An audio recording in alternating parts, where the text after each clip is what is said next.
اللہ کے نیک بندے جا رہے تھے سفر میں، پیاس لگی، آج کا دور تو تھا نہیں، کنویں تک پہنچ، نیچے دیکھا تو پانی بہت نیچے، تو انہوں نے اپنی پگڑی اتاری اور جوتے کو اس کے ساتھ باندھا اور نیچے لٹکایا، تو پانی تک جوتا پہنچ نہیں سکا، تو پریشان ہو کے بیٹھ گئے، اب کیا کروں؟ اتنے میں ایک ہرن دوڑتا ہوا آیا، اس نے آ کر نیچے دیکھا پانی، ہرن تو وہاں جا نہیں سکتا، تو اس نے یوں اوپر دیکھا، اے پانی والے، بے زبان ہوں، پانی پلا، تو پانی ابلتا ہوا اوپر اٹھا اور منڈیر کے آ کے برابر لگ گیا۔ ہرن نے پانی پیا، ہرن کی طفیل اس انسان نے پیا،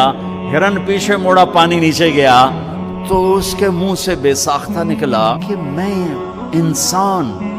میرے لیے تو پانی اوپر نہیں آیا اور یہ جانور کے لیے اوپر آیا۔ غیب سے آواز آئی، تو رسی کا سہارا ڈھونڈتا رہا، اس نے مجھے پکارا، اس نے پانی والے رب کو پکارا۔